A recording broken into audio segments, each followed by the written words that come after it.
SIR-മായി ബന്ധപ്പെട്ട് enumeration form പൂരിപ്പിച്ചു നൽകിയതോടെ എല്ലാം കഴിഞ്ഞുവെന്ന് കരുതി ഇരിക്കുന്നവരാണ് എങ്കിൽ ഒരു കാര്യം അറിഞ്ഞോളൂ.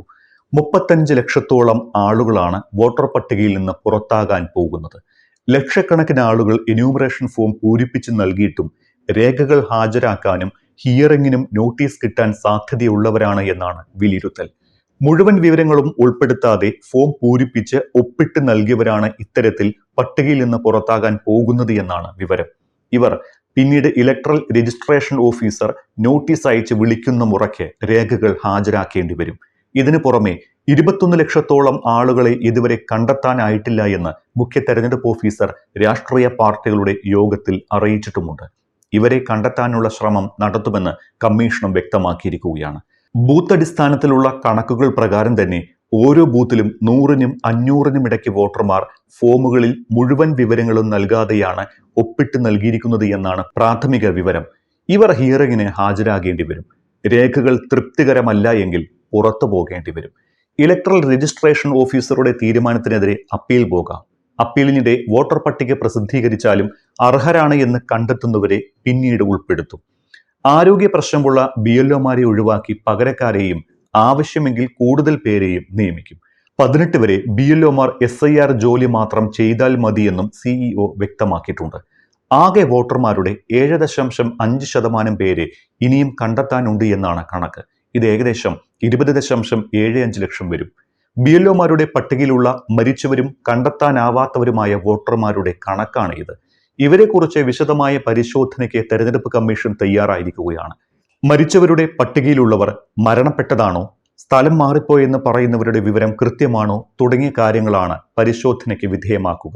ഇതിനായി BLOമാരും രാഷ്ട്രീയ പാർട്ടി പ്രതിനിധികളായ BLOമാരും യോഗം ചേരുമെന്ന് മുഖ്യ തെരഞ്ഞെടുപ്പ് ഓഫീസർ രത്തൻ യു ഖേൽക്കർ വ്യക്തമാക്കിയിട്ടുണ്ട്. നിലവിൽ ഇതുവരെ ലഭിച്ച കണക്കുകൾ പ്രകാരം 6,11,559 പേർ മരിച്ചുപോയി എന്നാണ് പറയപ്പെടുന്നത്. ഇത് ഏകദേശം ആകെ വോട്ടർമാരുടെ 2.2%. 5,66,182 പേരെ കണ്ടെത്താനായിട്ടില്ല, അതായത് 2.3% പേർ. 7,39,205 പേർ അഥവാ 2.65% പേർ സ്ഥിരമായി താമസം മാറിയവരാണ്. 1,12,569 വോട്ടർമാർ അഥവാ 0.40% ആളുകൾ ഒന്നിൽ കൂടുതൽ പട്ടികയിൽ ഉൾപ്പെട്ടവരുമാണ്. മറ്റുള്ളവർ എന്ന വിഭാഗത്തിൽ അഥവാ ഇതൊന്നുമല്ലാത്ത കാരണങ്ങളാൽ കണ്ടെത്താനാകാതെ പോയവരുടെ എണ്ണം 45,866 ആണ്. ഇതുൾപ്പെടെ ആകെ 21 ലക്ഷത്തിലധികം വോട്ടർമാരെയാണ് ഇനി കണ്ടെത്താനുള്ളത്. മറ്റുള്ളവരുടെ വിഭാഗത്തിൽ ഉൾപ്പെടുത്തിയിട്ടുള്ളത് എന്യൂമറേഷൻ ഫോം കൈപ്പറ്റാത്തവരോ വാങ്ങിയിട്ടും തിരികെ നൽകാൻ വിസമ്മതിച്ചവരോ ആണ്. ഓരോ ബൂത്തിലും 100-നും 500-നും ഇടയ്ക്ക് വോട്ടർമാരുടെ ഫോമുകൾ അപൂർണമാണത്രേ. മിക്കവർക്കും 2002 വോട്ടർ പട്ടികയിലുള്ള അടുത്ത ബന്ധുവിന്റെ വിവരങ്ങളും അവരുടെ വിശദ വിവരങ്ങളും പൂരിപ്പിക്കാനായിട്ടില്ല. ഒരു ബൂത്തിൽ ശരാശരി 200 ഫോമുകളെങ്കിലും അപൂർവമാണ് എങ്കിൽ തിരിച്ചറിയൽ രേഖകളുമായി ഹിയറിംഗിന് എത്തേണ്ടവരുടെ എണ്ണം 50 ലക്ഷത്തോളമായിരിക്കുമെന്നാണ് നിഗമനം. ഓരോ ബൂത്തിലും കണ്ടെത്താനാകാത്തവരുടെ എണ്ണം 50 മുതൽ 60 വരെയാണ്. 99.9% എന്യൂമറേഷൻ ഫോമുകളും വിതരണം ചെയ്തിട്ടുണ്ട്. കരട് പട്ടിക പ്രസിദ്ധീകരിക്കുന്നതിന് മുന്നോടിയായി BLOമാരുടെ യോഗം ചേരുന്നുണ്ട്. പലയിടങ്ങളിലും നിലവിൽ യോഗം ചേർന്നിട്ടുമുണ്ട്.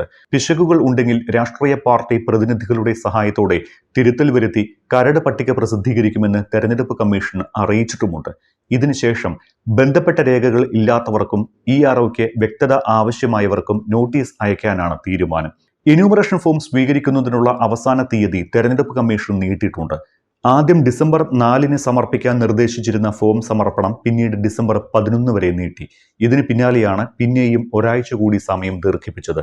ഡിസംബർ 18 വരെയാണ് പുതിയ സമയം. ഡിസംബർ 21-ന് കരട് വോട്ടർ പട്ടികയും ഫെബ്രുവരി 21-ന് അന്തിമ വോട്ടർ പട്ടികയും പ്രസിദ്ധീകരിക്കും. കേരളത്തിന്റെ നിരന്തരമായ ആവശ്യം കണക്കിലെടുത്തും സുപ്രീം കോടതി നിർദ്ദേശം പരിഗണിച്ചുമാണ് തെരഞ്ഞെടുപ്പ് കമ്മീഷന്റെ പുതിയ തീരുമാനം വന്നത്. 18-നകം ഫോമുകൾ ശേഖരിച്ച് ഡിജിറ്റൈസ് ചെയ്താൽ മതി എന്ന സാവകാശം BLOമാർക്കും കിട്ടുന്നുണ്ട്. ഇതുവരെ ഫോം പൂരിപ്പിച്ചു നൽകാൻ സാധിക്കാത്തവർക്കും ഫോം ലഭിച്ചിട്ടില്ലാത്തവർക്കും ഇതൊരു അവസരമാണ്. പലർക്കും booth number, epic number, part number, ബൂത്തിന്റെ പേര് എന്നിവ കണ്ടെത്താൻ ബുദ്ധിമുട്ടായിരിക്കും. എന്നാൽ ഇത് ഇനി കണ്ടെത്തൽ അനായാസം സാധിക്കും. ഇതിനായി വോട്ടർ ഹെൽപ്പ് ലൈൻ എന്ന മൊബൈൽ ആപ്ലിക്കേഷനും സജ്ജമാക്കിയിട്ടുണ്ട്. ഈ ആപ്ലിക്കേഷൻ ഡൗൺലോഡ് ചെയ്താൽ മേൽപ്പറഞ്ഞ വിവരങ്ങൾ എളുപ്പത്തിൽ ലഭിക്കുന്നതാണ്. ഒപ്പം ഓൺലൈൻ രജിസ്ട്രേഷനും ഈ ആപ്പ് വഴി എളുപ്പത്തിൽ സാധ്യമാകും. ബിഎൽഒയെ ബന്ധപ്പെട്ട് ആവശ്യമായ നിർദ്ദേശങ്ങൾ സ്വീകരിക്കാനും ഫോം പൂരിപ്പിച്ച് നൽകാനും ശ്രമിക്കണമെന്ന് തെരഞ്ഞെടുപ്പ് കമ്മീഷന്റെ നിർദ്ദേശമനുസരിച്ച് ജില്ലാ കളക്ടർമാർ ആവർത്തിച്ചറിയിക്കുന്നുണ്ട്. ഡിസംബർ 18-നകം ഫോം പൂരിപ്പിച്ച് നൽകാത്ത ആരും കരട് പട്ടികയിൽ ഉൾപ്പെടില്ല. കരട് പട്ടികയിൽ ഉൾപ്പെടാത്തവർ വോട്ടർ പട്ടികയിൽ ഇടം പിടിക്കണമെങ്കിൽ വീണ്ടും ഫോം 6 പൂരിപ്പിച്ച് നൽകി രേഖകളുമായി ഹിയറിംഗിന് ഹാജരാകേണ്ടി വരും. അതും നഷ്ടമായാൽ വോട്ടവകാശം നഷ്ടപ്പെടുകയും ചെയ്യും.